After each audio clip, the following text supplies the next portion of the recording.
todos, gracias por la invitación a Dolores y a Milka. Espero que esta plática les guste.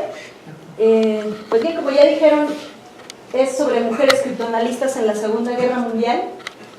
Lo que podemos ver aquí en la foto son justamente estas chicas que están trabajando en romper pues un mecanismo de cifrado muy famoso que es la máquina Enigma, ¿no? Entonces, pues vamos a comenzar. Resulta que en la Segunda Guerra Mundial, de hecho también en la Primera, había lugares donde, principalmente en Estados Unidos y también en algunos otros países como en Gran Bretaña, de hecho esto es en Gran Bretaña, había sedes donde se reunían un equipo de, pues no de investigadores, sino de gente talentosa, que de algún modo tenía habilidad para detectar patrones, para darse cuenta de que había un código ahí oculto. Entonces, en el caso de la Segunda Guerra Mundial, la sede de este tipo de trabajo era Bletchley Park. Entonces, ahí se hizo un trabajo muy intenso, y por ahí dicen que si no se hubiera realizado este trabajo acá, la guerra hubiera durado todavía más, ¿no? Entonces, resulta que dentro de esta institución, de este lugar que se llamaba Bletchley Park, acá estamos viendo en la foto el edificio principal, pero lo cierto es que el trabajo se realizaba en cabañas que estaban alrededor de este lugar, y ahí se ubicaba una institución, una organización que es la Escuela de Cifrado y Codificación del Gobierno, en inglés Government Code and Cipher School, ¿verdad? Donde se reclutaba gente que por sus talentos podía servir para romper los códigos. Entonces, este lugar es famoso, quizá varios de ustedes ya lo han oído mencionar. Por ahí salió una película, The Imitation Game. Entonces, eso, pues ahí es donde a veces las películas son las que de algún modo promueven este tipo de información, ¿no? Entonces, fue famoso por su impacto en la Segunda Guerra Mundial. Aquí se descifraban las comunicaciones secretas de las potencias del eje, que estaban constituidas por Alemania, Italia y Japón, ¿verdad? Y ese lugar pues es famoso porque ahí se rompió el cifrado de la máquina Enigma, un mecanismo de cifrado que pues es ya muy famoso, ¿verdad? Y en el caso de quienes estudiamos computación, pues es famoso porque de ahí ahí estuvo un rato el prestigioso Alan Turing, ¿no? Entonces, también otro criptoanalista que es famoso se llama Dilly Knox.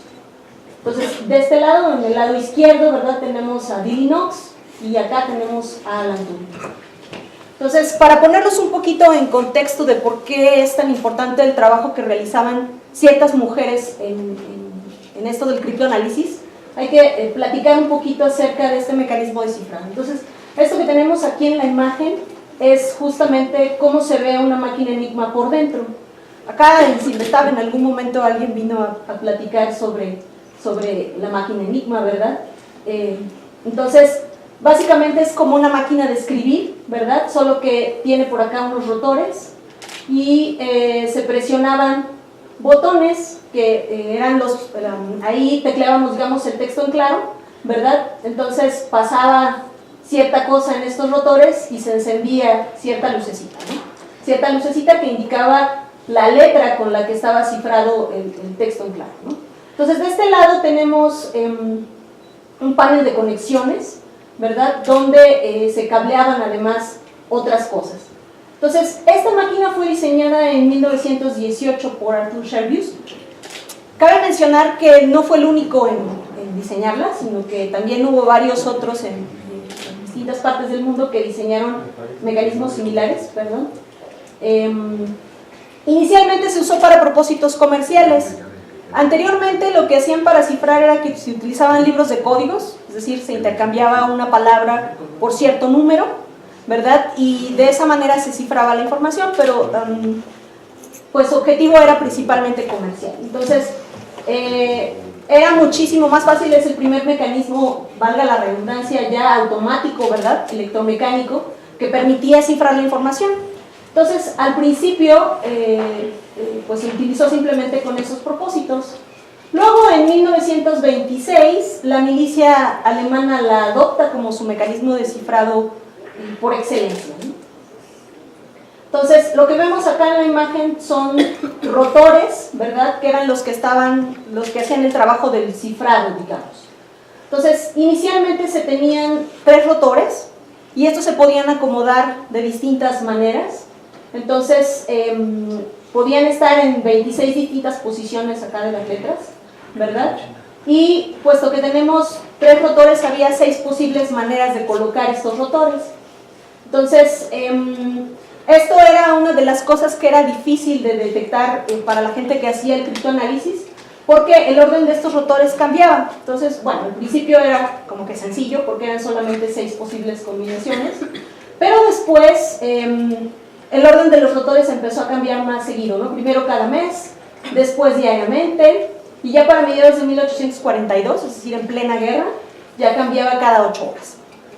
Entonces, detectar el orden de los rotores era algo complicado. Entonces, digamos que cada rotor podía ser colocado en 26 posiciones al inicio de cada transmisión. Entonces, si tenemos 3 rotores, ¿verdad? Tenemos 26 al cubo posibles posiciones.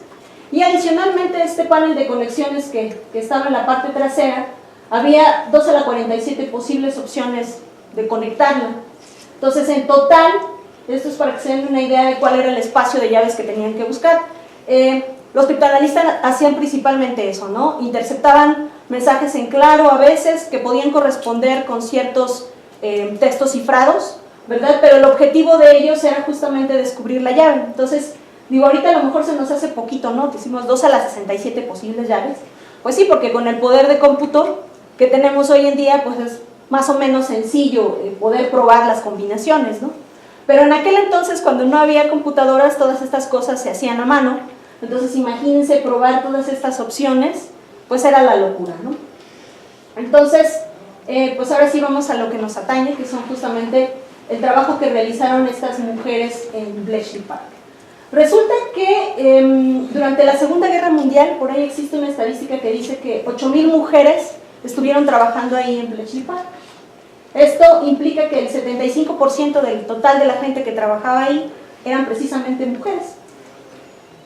Al principio de la guerra solamente hacían trabajo administrativo y de oficina, pero conforme se fueron complicando las cosas con la Enigma, resulta que se fueron necesitando mujeres que ya tuviesen cierta preparación. Entonces se buscaron especialistas en lingüística, mujeres que supieran matemáticas, mujeres que tuvieran cierta habilidad para resolver crucigramas. Cabe mencionar que muchas de estas mujeres efectivamente asistían a la universidad y ahí es donde fueron reclutadas para Bletchley Park. Entonces, estas mujeres estudiaban justamente matemáticas, física e ingeniería. Entonces, muy pocas de estas mujeres lograron convertirse en criptoanalistas. Entonces, aquí quizás es importante mencionar que es una época en la que la presencia de los varones era, digamos que, muy importante en este tipo de trabajo, ¿no? De trabajo intelectual. Entonces, usualmente las mujeres, pues ahora sí que estaban como que pensadas se pensaba que tenían que estar en su casa, ¿no? Entonces, de hecho, algo que cabe resaltar es que desafortunadamente, aunque ya podían asistir a la universidad, realmente no eran reconocidas como estudiantes de tiempo completo. Entonces, bueno, sin embargo, gracias a estas mujeres que estuvieron ahí, de ahí es que fueron reclutadas a Bletchley Park y fueron las que hicieron mucho trabajo de criptoanálisis.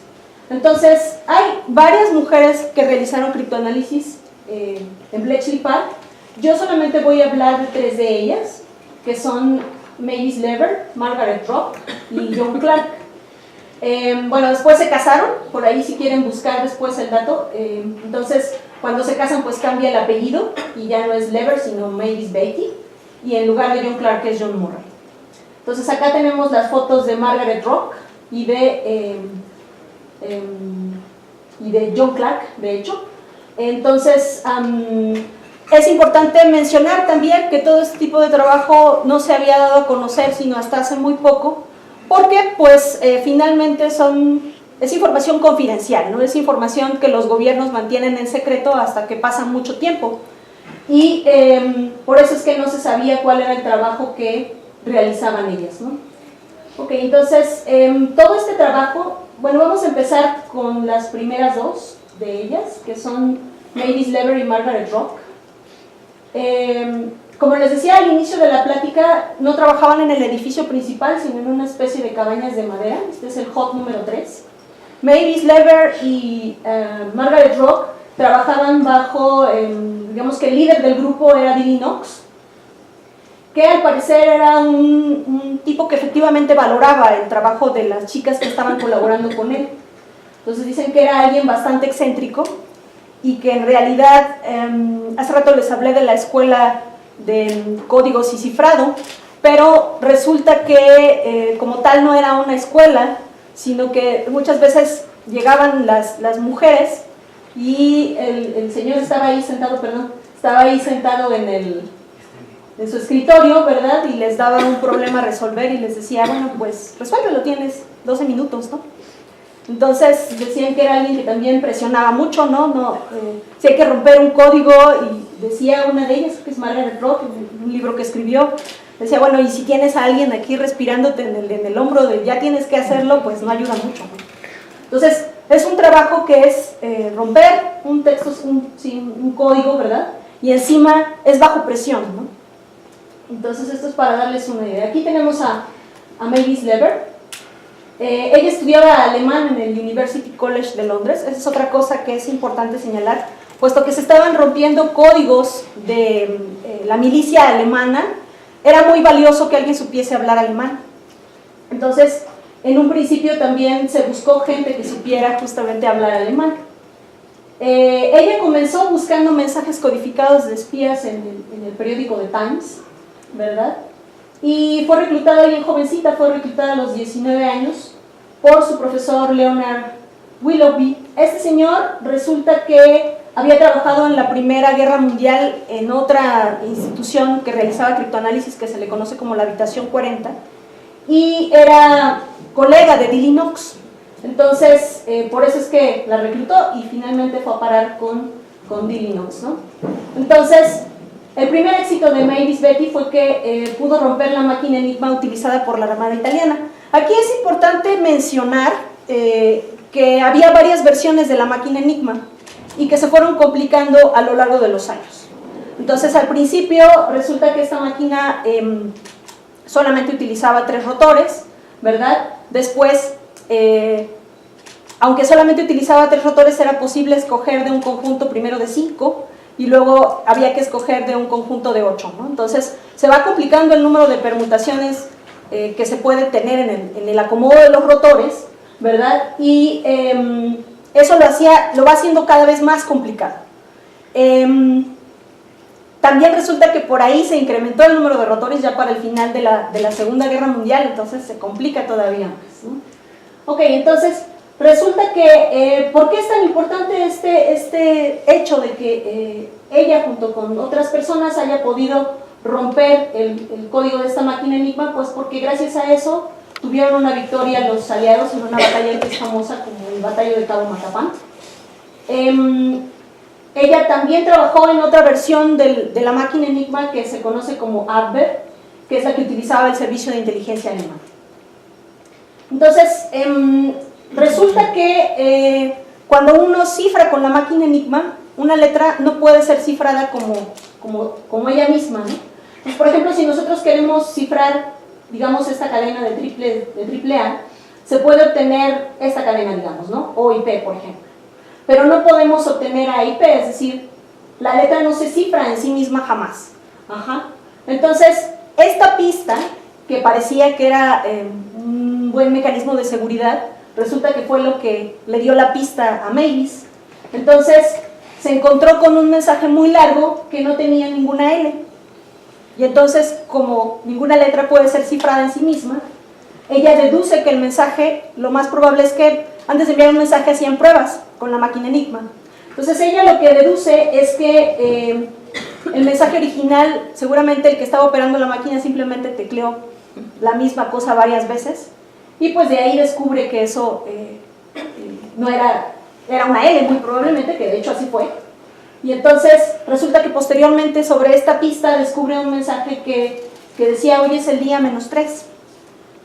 Después de eso llega un texto cifrado muy largo.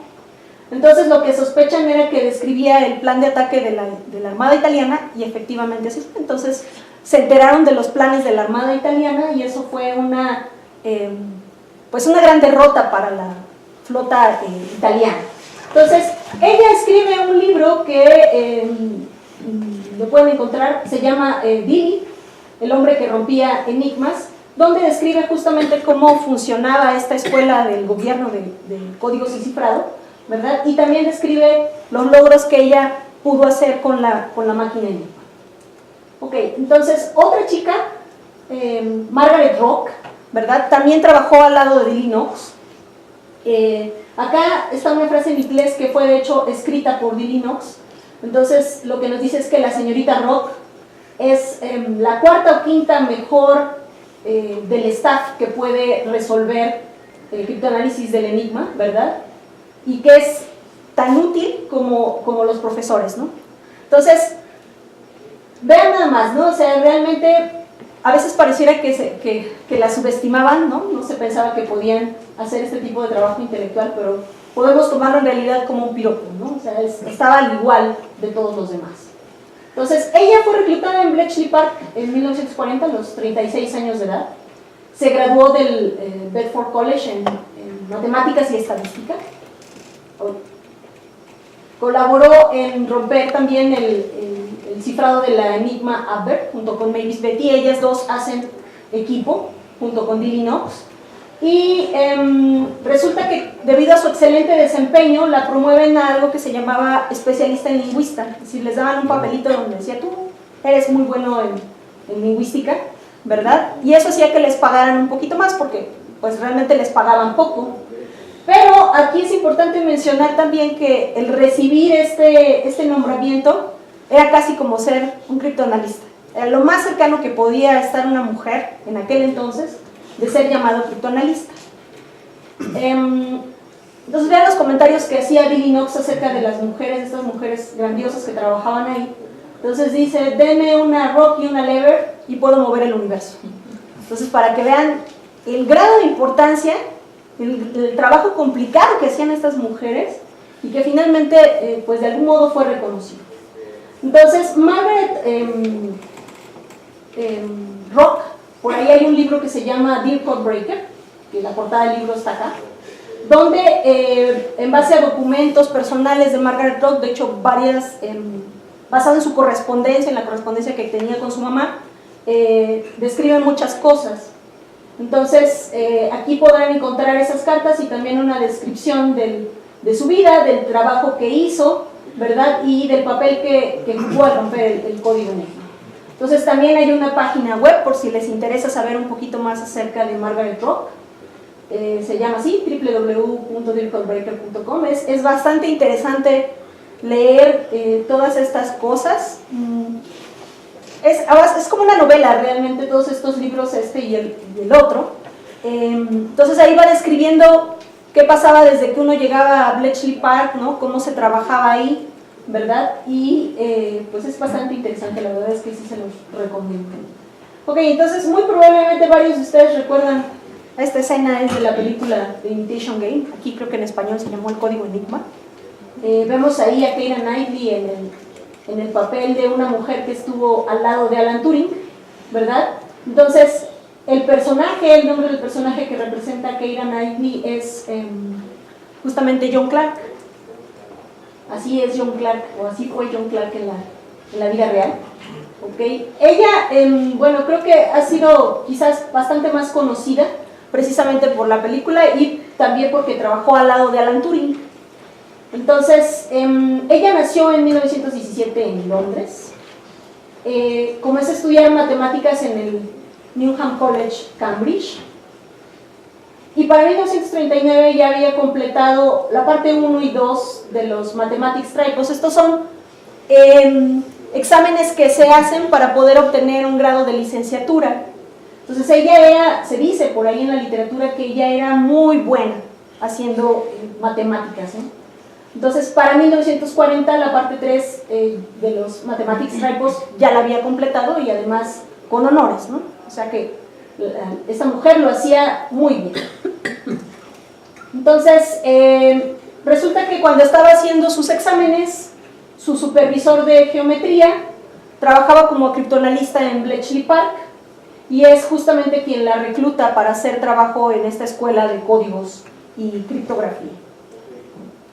Entonces, cuenta que cuando llegó, le dijeron, bueno, pues es que el trabajo realmente no necesita matemáticas, pero resulta que los matemáticos son muy buenos haciéndolo, ¿no? Entonces, bueno, algo que es importante resaltar es que muchas veces se les reclutaba y no se les decía exactamente qué era lo que iban a hacer. Entonces ellos llegaban así como que, bueno, ¿qué voy a hacer, no? Pues ya que estaban ahí era que les informaban qué era lo que se podía hacer, puesto que era un trabajo altamente confidencial, no podían platicar con nadie de todas estas cosas. Entonces, pues estaban ahí encerraditas trabajando, ¿no? Entonces, como les decía, había distintas cabañas. Entonces, Margaret y Mavis trabajaban en el Hot 3 con Billy Knox, y en el Hot 8 aquí podemos ver a John Clark junto con sus colegas, algunos colegas del Hot 8.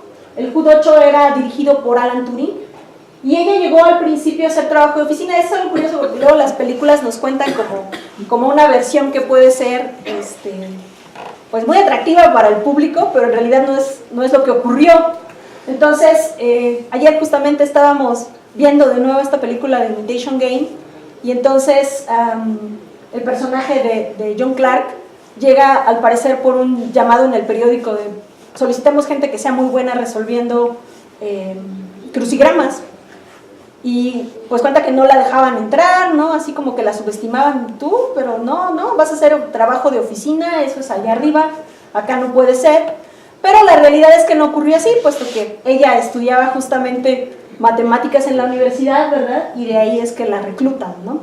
Lo que sí es cierto es que pues no llegó a hacer trabajo de criptoanalista directamente, sino que lo que hizo primero pues fue trabajo de oficina. Sin embargo, ella trabajaba bastante bien y antes de estar en el equipo de Alan Turing, resulta que también la promueven a lingüista, justo porque trabajaba muy bien.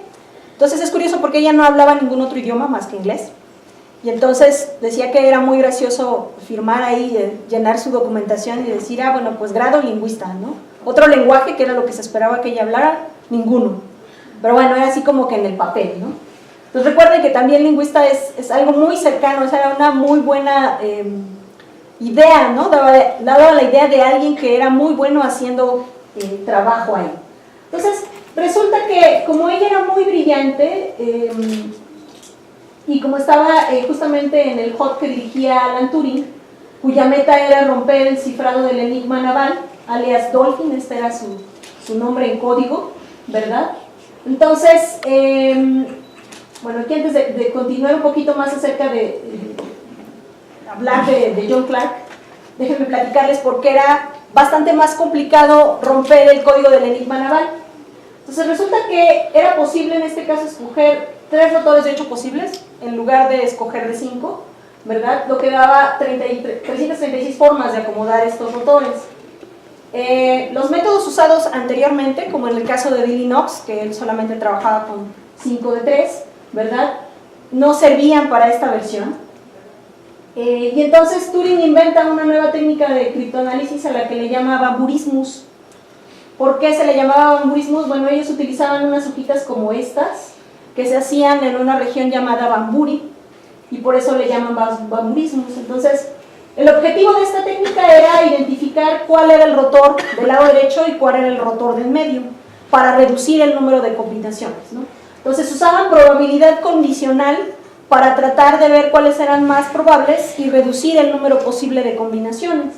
Entonces, en lugar de tener 336 posibles acomodos, esto se reducía a 20 posibles. Resulta que en Bletchley Park había solamente 8 personas expertas, había 9 en total, 8 de ellos eran varones, ¿no?, en esta técnica del bamburismus, y la única mujer que era experta en esta técnica era justamente John Clark. Entonces, John Clark no solamente dominó la técnica, sino que además descubrió una forma de mejorar esta técnica, ¿verdad? Y después apareció una versión del Enigma, lo que les comentaba al principio, ya no con 3 rotores, sino con 4 rotores. A este se le conoció como Shark Enigma. Y John Clark estuvo trabajando también para romper este código. Luego, en 1944, ya para el final de la guerra, John Clark se convierte en esta distinción, en el Deputy Head del HUD 8. Entonces, un Deputy Head es como que el segundo de a bordo, el segundo que tiene más experiencia en el trabajo, ¿no? Entonces, resulta que, bueno, esto es lo que sabemos hasta ahora de estas mujeres. Posteriormente ella siguió haciendo criptoanálisis, esto ya no lo puse aquí, pero siguió haciendo criptoanálisis a la escuela de códigos y cifrado del gobierno. Después la renombraron como la escuela de cifrado del GCHQ, Headquarters, los cuarteles de códigos del gobierno, y ella siguió haciendo trabajo ahí, ¿verdad? Se casó y ahí es donde cambia su apellido a John Murray, ¿verdad? Algo que es importante mencionar es que aquí solamente abordé el trabajo de 3 mujeres. Sin embargo, no son las únicas. Resulta que hay más, ustedes pueden buscar por ahí información. Está Pamela Rose, está Roxanne Colchester, está Ruth Briggs. Esta mujer también es muy famosa, pero ella trabajó en la Primera Guerra Mundial. Es Elizabeth Friedman, ¿verdad? Y pues hay también varias otras, ¿no? Entonces, creo que es muy interesante que uno sepa del trabajo que hacen estas mujeres en matemáticas y en ingeniería, porque ahora pareciera que en lugar de ser más, cada vez somos más poquitas, como mencionaba Dolores, y pues es un fenómeno medio extraño, ¿no? Entonces, yo les decía antes, ¿no?, de estas mujeres que trabajaban en Bletchley Park, resulta que pues eran muy poquitas las que realmente hacían un trabajo real y duro de criptoanálisis, ¿verdad? Hoy en día la gente que hace criptografía de las mujeres ya somos más, pero seguimos siendo poquitas. Si vamos a un evento de criptografía, que es el área en la que yo trabajo, al congreso más importante, que es el cripto que se hace en Santa Bárbara, van a ver que sí hay más mujeres, pero seguimos siendo poquitas comparadas con la gran población masculina que hay, ¿no? Entonces, creo que es importante que sigamos trabajando en esto. La verdad es que lo hacemos bien, lo hacemos bastante bien, creo yo. No sé por qué no hay más chicas que se animan a hacer trabajo en ciencia, ¿no? Entonces, bueno, esto es por mi parte. Muchas gracias, espero que les haya gustado la plática. ¿Qué preguntas?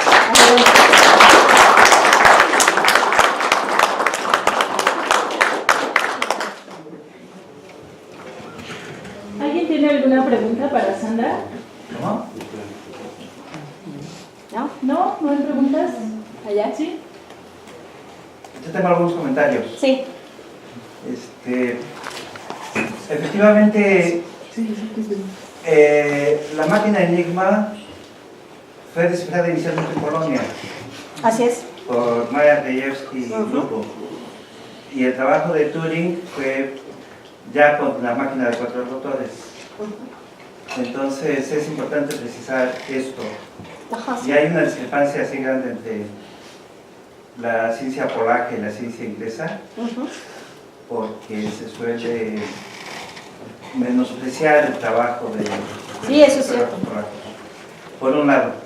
Por otro lado, también este comentario de que Rock estaba a la altura de cualquier profesor en Bletchley Park es un halago muy grande. Claro. Porque Turing era conocido como el profesor. Y entonces era prácticamente el profesor. Así que decir que está a la altura de cualquier profesor es decir, está a la altura del jefe de jefes, que en ese momento era Turing. Entonces en la jerga de Bletchley Park era un halago muy grande, claro, porque el único profesor era Turing en ese momento. Y también en la barraca 8 se hacía principalmente el trabajo de análisis matemático. En otras barracas se hacía un trabajo de tipo lingüista, de comparación de palabras y de estudio de los contextos los contextos de la guerra en ese momento, y era más un análisis de tipo social que de tipo matemático. En la Barraca 8 trabajaban, se hacía un trabajo más de análisis matemático, estadístico, de análisis formal, de criptografía. Y Joan Clark fue famosa por su colaboración con Turing y su cercanía con Turing. Esta cercanía fue tanta que Turing en un momento le propuso matrimonio. Sí, así es. Entonces, Turing mismo se desdijo en algún momento de esto para no comprometer la vida de Joan Clark. Así es.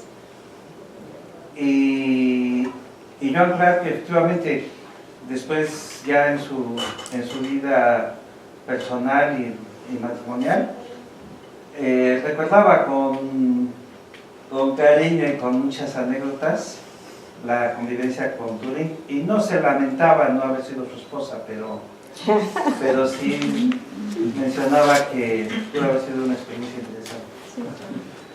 Sí, bueno, ahí cabe resaltar que también en aquellos tiempos el matrimonio era visto más como un convenio, ¿no? Eso dice por ahí la literatura, ¿no? Entonces, por eso fue que John Clark aceptó en un momento dado casarse con Alan Turing, y luego fue Alan Turing que dijo, no, mejor no. Okay. Ya, gracias. Gracias. ¿Alguien tiene alguna pregunta o algún comentario más? Yo quería preguntarte si estas mujeres entonces entraron a trabajar aquí, pero eran solteras, ¿no?